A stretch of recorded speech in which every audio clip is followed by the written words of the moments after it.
Eso. Ya chiquillos, ahora sí, estamos listos. Comenzamos entonces. Clase del día lunes, con toda la energía. Lengua y literatura, entonces ya saben ustedes, clase de cuarto medio A, exclusiva clase para ustedes. Y día lunes 12 de abril, la clase número 6 ya de lo que va de año. Ok, la actividad de hoy día es cierto que podamos comparar diferentes obras literarias a partir de su contexto de producción y el contexto de recepción, ¿ya? Para que vean ahí qué sucede como efecto en una y otra, en otro caso.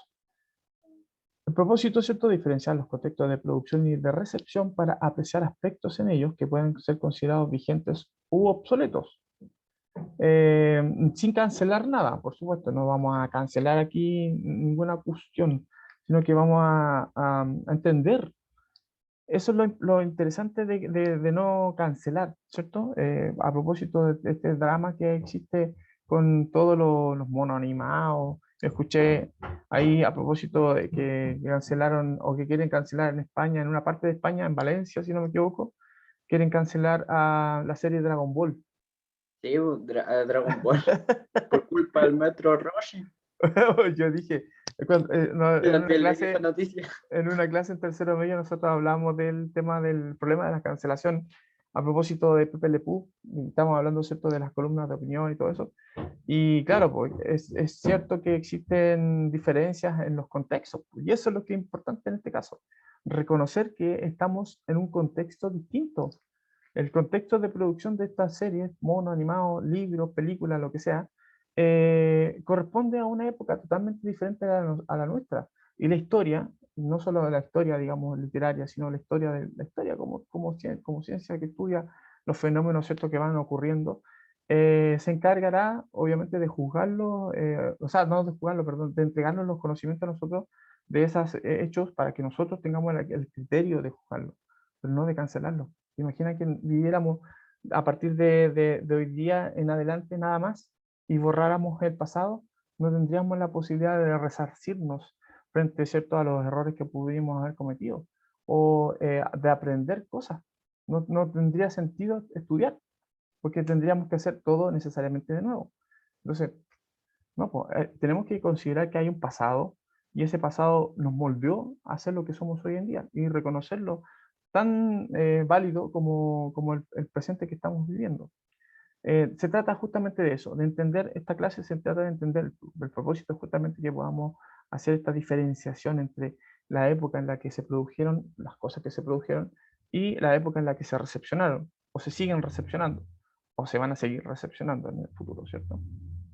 Y ahí, obviamente, entender que puede haber o no una evolución en la visión de mundo, una transformación en la visión de mundo que existe entre el contexto de producción y el contexto de recepción, de hecho. Bueno, dicho eso, a propósito, ahí eso es súper importante, por eso lo resalto.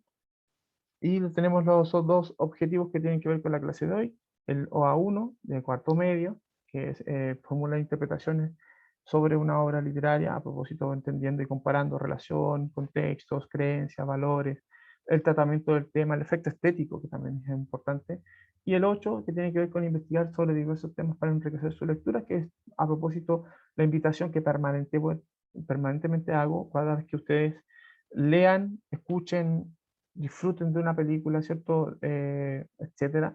También entender qué sucedió en torno a esa película, en torno a ese libro, en torno a ese compositor musical que ustedes escuchan. Básicamente porque hay un todo que se supone que generó esa obra. Bueno, antes de, a propósito de eso mismo, estuvimos revisando a Albert Camus, o Albert Camus, como le dicen los franceses, sobre específicamente el tema, ¿cierto?, de lo que trata su novela El extranjero, que es, ¿cierto?, la novela que estamos leyendo y que se supone ya está disponible la prueba.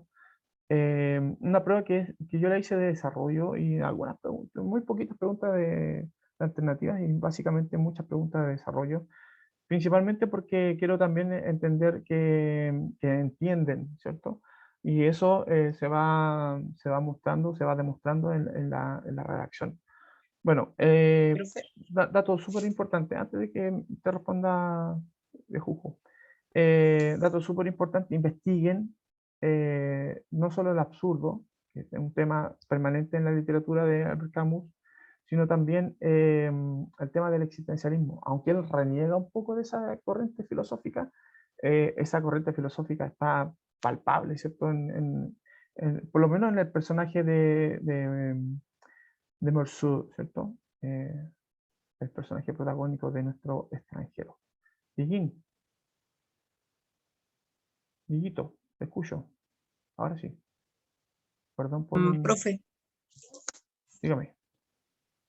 por si acaso también averigüé algo del autor de Albert Camus. Se dice que también su causa de muerte también se dice que puede haber sido la URSS también. Oh, mira, qué volada más buena. Sí, pues, o sea, dentro de las compilaciones puede haber sido también producto de eso. Sí, la KGB ya estaba activa en ese entonces, pues, cuando él falleció. Bastante activa, diría yo. Puede ser, puede ser, puede ser. No hay que descartarlo. Pero tampoco hay que descartar, y esto es lo más plausible, digamos, que haya sucedido que se haya suicidado. Porque era su forma es lo que él creía, digamos, básicamente, tener el dominio sobre su destino, que es básicamente lo que alude con esta idea, ¿cierto?, de ser individuo, ¿cierto?, capaz de tomar sus propias decisiones, incluso cuándo morir y cómo morir.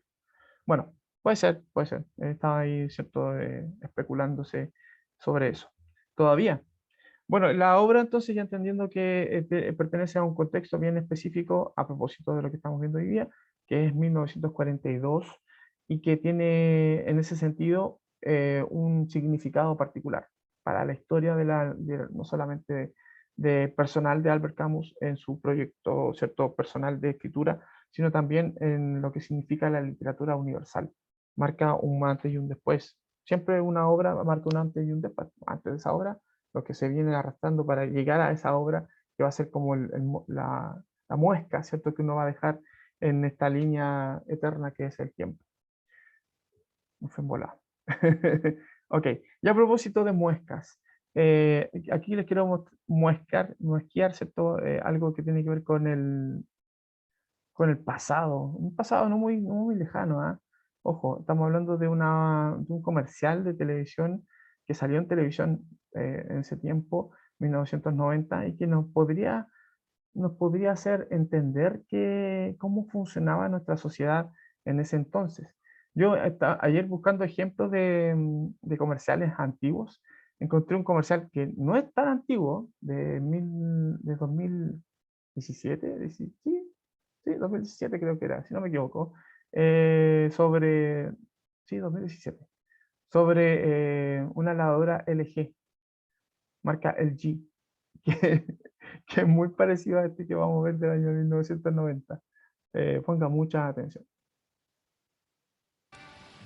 Mira, esa es la Margarita de la Lenza. Para los blue jeans, para la ropa delicada. 16 programas automáticos.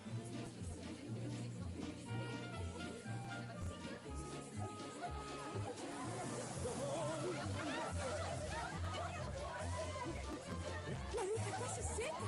Centrifugado de 600 revoluciones por minuto.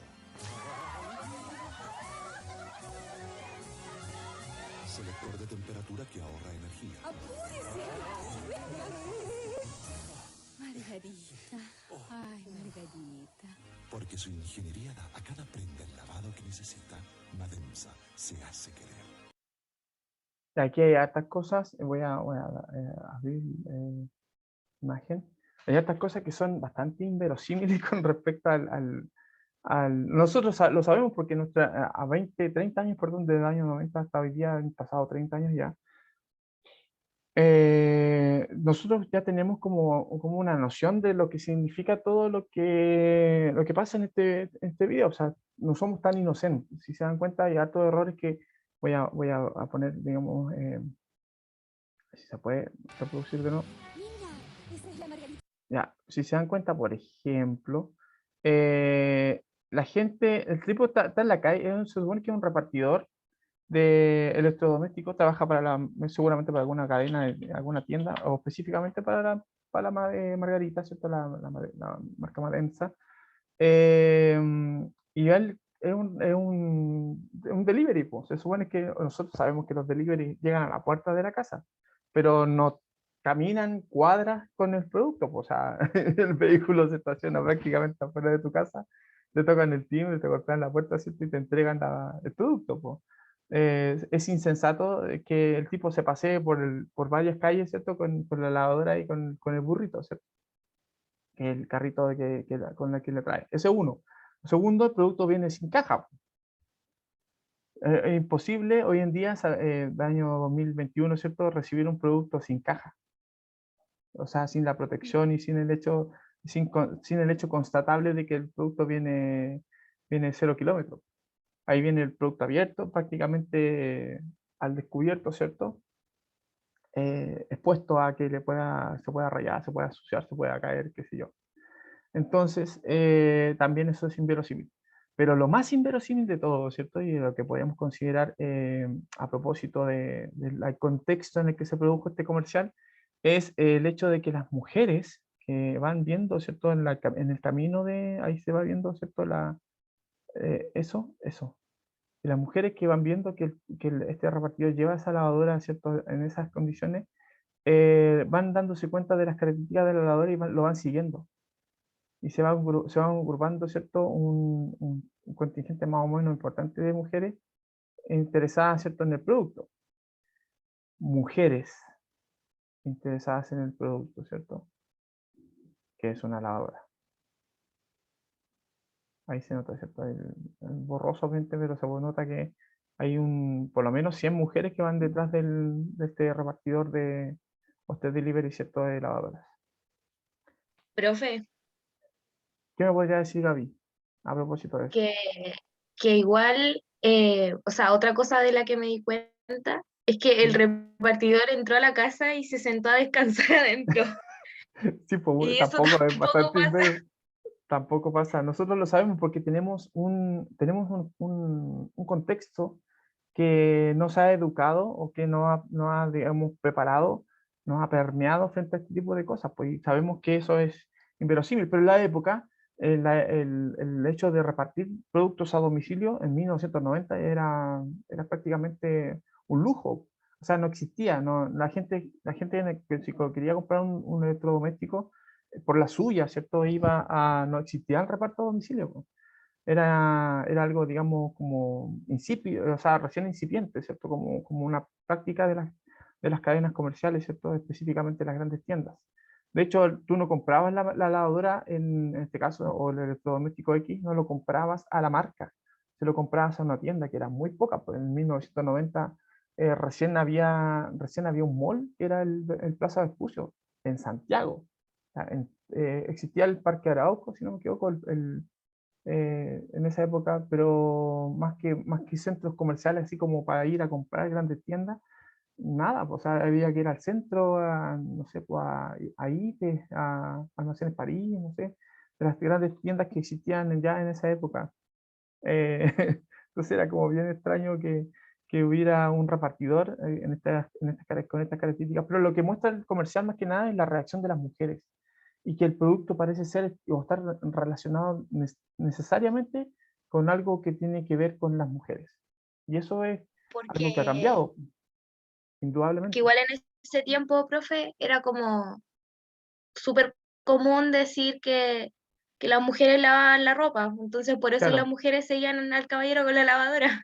sí, pues de hecho todos los productos de aseo, de limpieza, gracias Gaby, todos los productos de aseo, de limpieza que tienen que ver con el orden de la casa, etcétera, que tienen que ver específicamente con mantener un hogar, eh, estaban directamente dirigidos, ¿cierto?, a las mujeres y no a los que viven en una casa, que somos todos los que podemos ordenar y limpiar. De hecho, si ustedes comparan los comerciales de ahora con respecto a esos comerciales antiguos, se van a dar cuenta que la publicidad está dirigida ahora a la familia, no necesariamente a la mujer, los que tienen que ver con electrodomésticos. Y bueno, también sucedía que para el Día de la Mamá en esa época se hacían regalos, se le podía hacer un regalo como una lavadora a la mamá, por ejemplo. O sea, ese tipo de cosas tenemos que entenderlas que han cambiado, porque ha cambiado el contexto, ha evolucionado el contexto. El contexto es algo que muta porque la gente va creciendo, va educándose, porque van pasando cosas que van cambiando también la mente de las personas, en el sentido de que se nota que hay una evolución para bien, ¿cierto? O también puede haber una involución dependiendo del país o del sector, ¿cierto? Del mundo del que estemos hablando. Entonces, siempre tenemos que entender esto. Cuando hablamos de una obra literaria, una obra artística, un comercial, es de hecho un trabajo que está mezclado eh, entre lo publicitario y lo comercial, ¿cierto? ¿Se entiende? Eh, por eso se llama comercial o publicidad. Pero dentro del concepto de publicidad también hay aspectos literarios. Por eso que lo traigo a colación a propósito de lo que estoy hablando. Entonces, el que creó el comercial, el que creó el mensaje publicitario, ¿cierto? También pensó y recogió lo que estaba sucediendo en esa época. O sea, dijo, tiene que haber pensado él o ella, no sé, tengo que hacer que esto sea atractivo, pero ¿para quién? ¿A quién está dirigido este producto? Entonces estudió el mercado, estudió cierto el contexto, como digo, y se dio cuenta que la mayor parte de las personas que compran lavadoras o electrodomésticos son mujeres, porque son las que se preocupan de ese tipo de cosas. Lamentablemente, ¿cierto? Así sucedía en esa época. Entonces, dirigió el comercial a eso y hizo lo que nosotros acabamos de ver. O sea, se adecuó al contexto. Entonces, el contexto marca lo que se supone que va a ser el trabajo del autor. El trabajo del autor, básicamente, entendiendo el contexto, pero también entendiendo que el mismo autor tiene su propio contexto. Ponte tú que la persona que haya hecho el comercial dijera o pensara, y si dirigimos visionariamente este producto a los hombres, por ejemplo, empoderándolos también a ellos del trabajo doméstico. ¿Por qué las puras mujeres no tienen que lavar? Si los hombres también ensucian ropa, por ejemplo, y si hay hombres solteros, por ejemplo, y si les cambiamos el switch y dejamos de ser tan machistas, por ejemplo. Entonces ella podría, o el autor podría haber dicho eso y haber cambiado el concepto, pues, pero a partir de sus propias creencias, en el que se entiende aquí que hay un contexto que es el contexto en el que está el autor, pero también el autor mismo puede tener su propio contexto, puede tener su propia formación, su propio proceso, ¿cierto?, de producción. Puede ser. Y lo más importante, ¿cierto?, es que esto no es A y B nomás. O sea, perdón, no es A y mensaje, ¿cierto? También hay un B, que es en este caso el lector o receptor, y que tiene también su propio proceso de recepción. Hoy en día nosotros acabamos de ver este comercial, fuimos receptores de ese mismo comercial, ¿cierto? A mí me tocó verlo cuando era chico el comercial. De hecho, en 90 tenía un poco más de 10 años. Entonces me tocó ver este comercial y lo encontraba totalmente natural. O sea, era lo que veía yo en mi casa, eh, por así decirlo, ¿cierto? Sin embargo, yo también ayudaba en las tareas, pues yo era hombre. Entonces, podría haberme sentido un poco desplazado con respecto al producto. O sea, como a quién se le va dirigiendo el mensaje. Pero hoy lo veo y me doy cuenta de esa diferencia. Y de hecho, cuando compramos algún electrodoméstico aquí en la casa, la decisión la tomamos con todos, o sea, todos presentes. También mi hija mete la cuchara muchas veces, ¿cierto? En eso. Siendo ella niña, no siendo niña chica, ¿cierto? Infante, a eso me refiero. Todos participamos de la decisión, porque todos tenemos algo que decir con respecto al producto, por X. De lo que estoy diciendo, ¿cierto? Es que el contexto también varía en el sentido de que o se amplía más bien hasta el momento en que se percibe, ¿cierto? La obra o el mensaje. Piensen, por ejemplo, que este mismo comercial, no sé, alguien desencripte, ¿cierto? En esta nube donde están alojados todos los comerciales, toda la información en YouTube, en el futuro, ¿cierto? Que no existe Internet, que exista otra forma de comunicación y de traspaso de información, que no haya necesidad de lavar ropa, por ejemplo, que la ropa se lave sola, entonces no hay lavadora, no existen las lavadoras. porque se dieron cuenta que contaminaban y que ocupaban mucha agua y qué sé yo, y que eran absurdas, ¿cierto? Entonces alguien dijo, bueno, inventemos ropa que se lave sola, por ejemplo, o que nunca se ensucian, da lo mismo. Y vean este comercial, ¿sí? Busquen, encuentren en internet, estoy hablando del futuro así como, no sé cuánto tiempo más. Y encuentren el comercial y digo, oye, la gente en esa época, estamos hablando del siglo XXI, lavaba la ropa con, con unos aparatos, ¿cierto? Y más encima era como las mamás eran o las mujeres las que se preocupaban de hacer ese trabajo. O sea, van a decir del siglo XXI y van a incluir el año 1990 en eso. Nos van a ver más grandes, ¿cierto? La época, como nosotros vemos el pasado, pues, decimos en el siglo tanto sucedió eso. Estamos hablando de 30 años de diferencia nada más, que en el tiempo de la humanidad prácticamente es, como les decía antes, una muestra. Bueno, en el caso de una obra literaria, entender que es importante el contexto de producción y de recepción, más allá, digamos, de reconocer que nos permite entender mejor la obra, una obra literaria, ¿cierto?, enmarcada en esos ciertos aspectos que la circunscriben, la dimensión del tiempo y el espacio específica, ¿cierto? Porque el autor vivió en una época, y le tocó escribir en una época en particular. Esos factores externos van a influir tanto en el proceso de escritura como también en el proceso de recepción e interpretación de la misma. Por lo tanto, se entiende que la situación en la que se encuentra la obra, tanto en el momento que es escrita como en el momento en el que es publicada y posteriormente leída, son factores fundamentales en el análisis, todos esos elementos que sucedieron en ese intertanto, ¿cierto? El intertanto de la producción, el intertanto, ¿cierto?, de la recepción. ¿Qué pasó durante todo ese tiempo? También es importante de considerarlo, pero tanto el momento inicial como el momento, ¿cierto?, de la recepción en sí. Y así nosotros nos damos cuenta de que hay cosas que no encajan, po, o que ya no hacen sentido a propósito de cómo también hemos vivido y cómo hemos cambiado como sociedad. Y aquí otro ejemplo más concreto. Aquí tenemos, ¿cierto?, a Gabriel García Márquez escribiendo, ¿cierto?, seguramente alguna de sus grandes obras, por el pelo no cano, podríamos decir una obra de las primeras que él escribió, y que podría ser perfectamente esta supernovela Cien años de soledad, como lo que vemos acá, recepcionada, ¿cierto?, por una lectora ávida, ¿cierto?, de su obra. Hay un par de páginas leídas. Entonces, quiere decir que está leyéndola ya.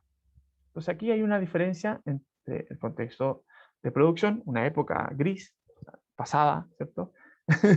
Y una época a todo color, ¿cierto? HD, podríamos decir, presente, de recepción. Decimos, ¿cierto?, que la instancia de producción corresponde a la que la obra fue producida, una situación global en la que se encuentra el autor. Cuando digo global me refiero, ¿cierto?, que es redondita, ¿cierto?, que tiene muchas cosas que van confluyendo en la dimensión personal.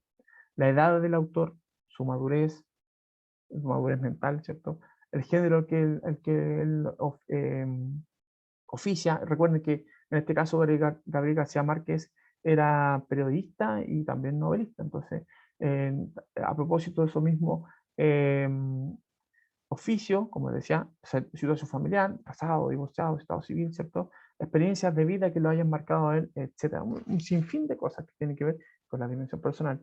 También factores que son sociales o colectivos, enmarcándolo, ¿cierto?, también como contexto, el año en el que fue escrita la obra, el lugar, Colombia, ¿cierto? La época histórica, estamos hablando de dictaduras militares, como, ¿cierto?, de desarticulaciones políticas, ideológicas. Él mismo se manifestó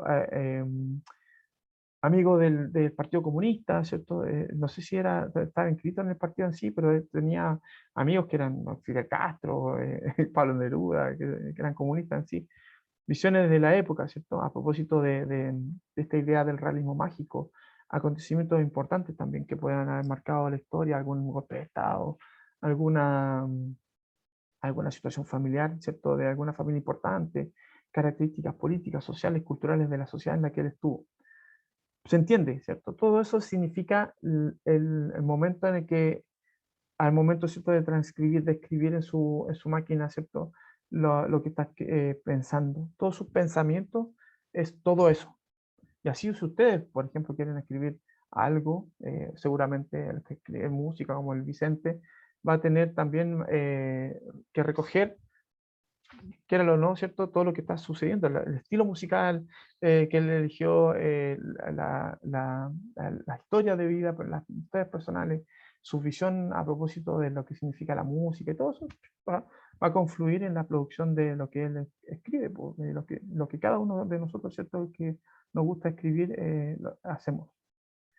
Y eso obviamente va a ser recepcionado por alguien digo, en la línea de tiempo hacia el futuro, hipotéticamente pueden ser una o dos personas, pueden ser miles de personas, cientos de. Imagínense que Gabriel García Márquez quizás nunca pensó que iba a tener un éxito tan rotundo como el que tuvo con esta novela. Aspiraba a que fuera leída, por supuesto, por algo tanto estaba escribiéndola, pero a tal punto de ser considerada una de las grandes novelas de la historia de la literatura castellana, en castellano, perdón, tanto y comparable, ¿cierto?, con el Quijote de la Mancha, por ejemplo. Wow, a lo mejor eso no se lo esperaba. Y aspirar, por ejemplo, a ser considerado uno de los escritores más relevantes del año 1982, si no me equivoco, año en que él ganó el Premio Nobel de Literatura a propósito. Wow, no, a lo mejor no se lo esperaba. Pero se entiende, digamos, que su trabajo iba encaminado a ser recepcionado por alguien. Y bueno, afortunadamente para él, esa recepción fue masiva y a lo largo del tiempo. De hecho, permanentemente pueden haber muchos lectores más en el tiempo, ¿cierto? Que lo van a seguir leyendo en todas las lenguas, incluso. Porque hoy podemos decir que Cien años de soledad y su obra, la de Gabriel García Márquez, ya está disponible, ¿cierto?, en más de un idioma. Pues, o sea, entonces, cuando hablamos de recepción, tenemos que entender qué es, quién es el receptor. Y el receptor o audiencia es muy amplio. La situación histórica que tienen cada uno de esos receptores, cada uno de esos lectores, también va a marcar la forma de percibir el libro, por supuesto. Porque no es lo mismo que lo lea alguien como yo, que tiene cierta preparación en cuanto a literatura, que sabe conceptos literarios, que entiende, ¿cierto?, lo que estoy explicándole a ustedes, que lo lean ustedes, que están recién entendiendo lo que estoy tratando de explicarles, y que no tienen la experticia quizás que tengo yo. O sea, por ejemplo, no es lo mismo que lo lea un niño o una persona más adulta que está recién leyendo novelas, por ejemplo, que nunca se había enfrentado a un libro como este, que tiene más de, no sé cuántas páginas tiene. Señora de Soledad tiene como 800, si no me equivoco. Por ejemplo, que lo más que había leído ha sido un libro de menos de 100 páginas, por ejemplo, y se encuentra con uno que tenga 800, lo que significa el tiempo, de dedicación, etcétera, ¿cierto? Entonces todo eso también influye, tanto también como la capacidad emocional que tiene también de percibir la obra, pues, o sea, de entender a los personajes, de entender, ¿cierto?, la trama en la que ellos se desenvuelven. De aquí quiero poner otro punto a propósito de lo clásico. Se puede llamar clásico a lo que existe, a lo que se considera como destacable del pasado. No necesariamente en los conceptos literarios que tienen que ver con lo clásico, porque si nosotros hablamos del momento clásico, tenemos que irnos a la antigua Grecia.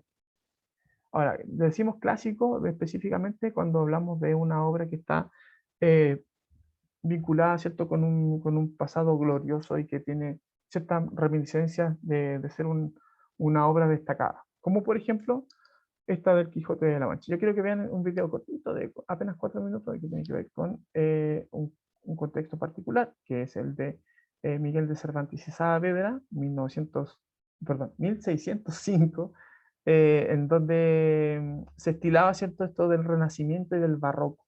Miguel de Cervantes era un hombre renacentista, podríamos decirlo, por época, ¿cierto?, pero más barroco por su estilo literario. Ahí vamos a hablar de conceptos literarios que también son importantes. Y él se reconoció a sí mismo. Sin embargo, una persona letrada, una persona que estuvo en los campos de batalla, una persona, ¿cierto?, muy instruida desde el punto de vista cultural para la época, de hecho. Y esta obra contiene muchos detalles que dejan ver justamente ese contexto histórico. De aquí una transcripción que es básicamente esta película que se adaptó el libreto, digamos, al texto, pero básicamente respetando el texto, la forma en la que se hablaba el castellano, la forma en la que se pensaba a propósito. No estoy diciendo que todas las personas de la época hayan sido como el Quijote, porque el Quijote en sí ya es un personaje que está fuera de la época en la que se supone que fue escrita la obra. 1605 es muy posterior, ¿cierto?, a la época medieval en donde existían los caballeros andantes y era habitual verlos, ¿cierto?, eh, pasar y prestar servicios de auxilio a las doncellas y a las personas que así lo requisiesen, ¿cierto? Eran como una especie de justicieros a la disposición ahí de la gente. En 1605 ya no, porque ya habían guardias, ya había policía, entre comillas, ¿no? Así como la vemos hoy día, pero ya había como otra disposición a establecer el orden y la justicia. Había justicia derechamente, ¿cierto? Ya, y la gente tenía más instrucción. Había mucha pobreza todavía, por supuesto, pero ya no tanta porque se supone que empieza España a tener una época de gloria. Bueno, veamos entonces este Quijote de la Mancha. Ahí, bueno, ustedes van a leer en la novela un montón de veces que él se enfrentó a supuestos enemigos que no existían, que existían solamente en su desquiciada cabeza. Bueno, perdón, ahí, ahora sí. Profe, Dígame, Dieguito. no, que también yo creo que ese profe yo creo que tenía el síndrome del héroe. Un síndrome del héroe es un tipo de enfermedad mental que hace que, por ejemplo, se crea el héroe, por ejemplo, Sarvan haciendo una cosa falsa, Sí, sí, porque se dice que puede entiendo, haber derivado con entiendo. problemas de autoestima. Sí, mira, justamente, gracias Diego, lo que acabas de hacer tú es lo que les quiero proponer como contexto de recepción. O sea, la época de 2021, pero específicamente en este caso el año 2016, se hizo hay un programa, ¿cierto?, de la televisión española, Psicología, en donde se analiza, estos psicólogos analizan el Quijote de la Mancha a partir de lo que ellos leyeron del Quijote de la Mancha. Pero ellos, el contexto de recepción de ellos es distinto de nosotros porque ellos son psicólogos. O sea, ellos pueden decir, y leyendo, ¿cierto?, el Quijote, qué trastornos mentales tenía el Quijote de la Mancha, porque lo pueden describir a propósito, pueden ser diagnósticos a partir, digamos, de la descripción que hace Cervantes de lo que hacía el Quijote, del comportamiento y de lo que pensaba el Quijote. Entonces, fíjense en lo que sucedió en este programa de televisión española, ¿cierto? 411 años después de haber sido escrito el Quijote de la Mancha, ¿ya? En el año 2016, hoy día son 417, si no me equivoco, lo que se celebra a propósito de este mes de abril, el natalicio de Cervantes o la muerte de Cervantes, se celebra la muerte de Cervantes y de Shakespeare, que fallecieron el mismo día. Curioso, 23 de abril. La semana pasada estuvimos en Alcalá de Henares celebrando el 4º centenario de la muerte de Miguel de Cervantes. No pudimos contar con el espacio habitual dedicado a la psicología de la vida cotidiana en la aventura del saber, así que se nos ha ocurrido preguntar a nuestros dos psicólogos clínicos de cabecera por la psicología de los principales personajes del ingenioso hidalgo Don Quijote de la Mancha. Bienvenidos. Hola, ¿qué tal? Buenos días. Vamos a ver. Muy buenas, Salva. ¿Qué tal, Guille? Alfredo. Oye, vamos a ver. ¿Se puede reducir a un tipo psicológico, ¿no? Un personaje como, por ejemplo, Don Quijote. A un tipo. A una tipología, ¿no? Sí, a una tipología. A ver, yo desde luego, yo no soy capaz, pero soy yo. Ajustarse a categorías diagnósticas. Bueno, pues antes lo estábamos hablando. Muy chula la charla de maquillaje. Bueno, por ejemplo, podría ser un trastorno psicótico, ¿no? En base a...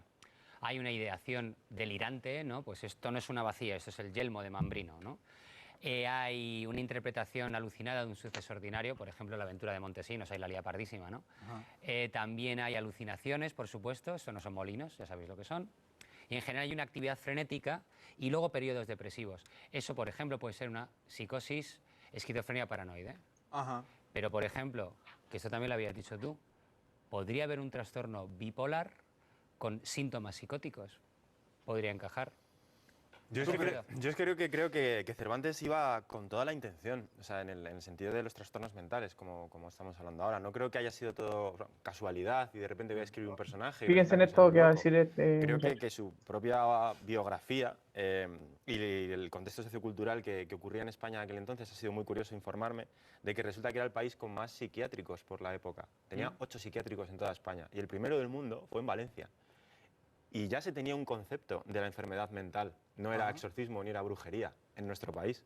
Lo que pasa es que luego se ve como cuando ocurre lo de Carlos II, ya le meten el tema de hechizado, ¿no? Ahí ya parece que Ahí cambia. hay una Pero, y tú me desevolución. decías, hablando por teléfono, me decías, bueno, pero si es un temazo, porque Freud aprendió a hablar castellano y a leer en castellano para informarse sobre Don Quijote porque era un esquizofrénico, no sé qué, no sé cuánto. Sí, Freud decía que era, bueno, con todo lo que acabas de decir, que así fue, estudió español solo para poder leer el Quijote en su versión original. Sí, él decía que lo estudió por la psicosis que había, por una esquizofrenia de tipo paranoide. Pero bueno, hoy día otros analistas hay controversia, pero vamos, todos apuntan a que evidentemente hay un tipo de delirio egomaníaco como una necesidad de salida posiblemente a un vacío existencial. Vamos a ver, pero Don Quijote era muy largo, o sea, era un tipo muy... Ahí se pone a hacer un análisis un poco más del carácter, ¿cierto?, del Quijote, pero se entiende lo que quiero demostrar, que el contexto de recepción acá es diferente al contexto de recepción de cualquier otra persona que se ha leído el Quijote por obligación, por ejemplo, un estudiante, o por un deber, como en el caso, ¿cierto?, un profe de castellano como yo, porque a mí me impusieron, ¿cierto?, la lectura del Quijote cuando estaba en el colegio, como obligación, pero también por un deber, ¿cierto?, de reconocerlo como un hito, ¿cierto?, dentro de la literatura española, que es lo que nosotros estudiamos, ¿cierto?, en la universidad. Y esa lectura se modifica incluso también en mí, esas dos lecturas, con una tercera lectura que he hecho del Quijote a propósito de adulto ya, como disfrutando la obra. Entonces, siendo yo un receptor en tres momentos históricos diferentes también de mi propia trayectoria de vida. Me pongo como ejemplo para que entiendan la idea. Eh, Acá, otro tipo de lecturas a propósito, ¿cierto?, de la preparación de ellos como psicólogos, a propósito, estudiando clínicamente al Quijote, la que hizo Freud a propósito, que él hablaba en alemán y que aprendió castellano solo para leer el Quijote de la Mancha y entender, ¿cierto?, el caso clínico del Quijote. Lo que dice Alfredo, el psicólogo, ¿cierto?, que está más para el lado derecho, desde la pantalla, ¿cierto?, que es lo que se entiende, digamos, también del contexto de producción, que no teníamos en consideración, que tiene que muy ver alto y muy con, delgado. perdón, que tiene que ver con la época en la que se escribió y que ya había una noción diferente, porque estábamos en el Renacimiento, no estábamos en la Edad Media, con respecto a las enfermedades mentales. Se empezaron a tratar las enfermedades mentales desde el punto de vista clínico, o sea, habían hospitales psiquiátricos, ¿cierto?, en España ya, y el primero en el mundo justamente fue, lo dice él, en la ciudad de Valencia. Entonces, un punto también importante de considerar en el contexto de recepción. Por lo tanto, Cervantes, que era un hombre muy letrado, muy instruido, ¿cierto?, muy ilustrado, debe que haber conocido de esta condición mental y seguramente él ideó el personaje no porque simplemente se le ocurrió hacer ficción de algo, así como al azar, sino porque era era un tratamiento, digamos, también hora de poner en el tapete de la discusión un tema que se estaba dando en esa época. Hoy en día nosotros reconocemos que los trastornos mentales son importantes de reconocer, no ya como una enfermedad así como, está loco, denle pastillas, sino como un tema importante de considerar como una gran falencia que tenemos como sociedad. De hecho, se habla a propósito de la nueva constitución de incluirlo como una enfermedad con un tratamiento específico y todo lo demás. O sea, tenerla en consideración, no es menor, ¿cierto? Dados los tiempos que vivimos. Y a propósito de eso, otra obra que podría estar relacionada con el Quijote de la Mancha, por hartas cosas. No sé si alcanzo a ver un poquito, así nada más, para que se den cuenta de algo. Ya, y se dieron cuenta de otro fenómeno que tiene que ver con esta relación que existe entre las dos obras, pues, a propósito de, de cómo se lee, como Patent the World, ¿cierto?, el creador de Finn y Jake y la Hora de Aventura, toma en consideración, haciendo relación intertextual, al Quijote de la Mancha para poder construir sus personajes. O sea, leyó el Quijote seguramente, dijo también, wow, esto se le puede sacar provecho y hacer una serie a propósito de dos personajes que son un Sancho y un Fin, o sea, un Sancho y un Fin, un Jake y un Fin, que son un Sancho y un Quijote a su vez, personajes que son caballerescos, que luchan por ideales, en una época que no se entiende tampoco la existencia de ellos como caballeros andantes, ¿cierto? Etcétera. O sea, es un Quijote moderno, por así decirlo, o incluso futurista, porque se supone que está ambientado en un futuro post-apocalíptico, la Tercera Guerra Mundial. Bueno, entonces es relevante conocer los contextos de producción y de recepción de la obra. Por supuesto que eso es relevante porque así nos permite entender mejor lo que significa una obra, ¿cierto? Elementos que pueden ser considerados a propósito de la luz, de que aluden a la época, todos, por la forma en la que hablan, en las cosas que dicen, cómo lo dicen, a propósito de la mención de elementos que tienen que ver con el contexto, seguramente el tema de las monturas, de las armas, de la parte de su armadura en sí, qué sé yo, términos, palabras que ya muchas de ellas están obsoletas porque ya no se anda a caballo como se andaba en esa época, por ejemplo. En comparación con lo que pasa en Finn y Jake, que usan un teléfono que no tiene señal, dice Jake, ¿cierto? A propósito de que también ellos están inventando una época donde existen los teléfonos, donde existen los problemas de conectividad, a propósito de lo que nosotros vivimos, PTR, por ejemplo, sin ir más lejos. ¿Cuáles creen que son las principales diferencias entre las temáticas abordadas por la literatura clásica y la contemporánea? Básicamente las temáticas no varían mucho, ¿ah? Lo que sí varía, digamos, la forma en la que se aborda esos temas, cómo se van considerando. Estamos hablando de la caballería en sí, de ser caballero, ¿cierto? De las aventuras en sí también, de lo que significa eso. Y eso, en cambio, va variando.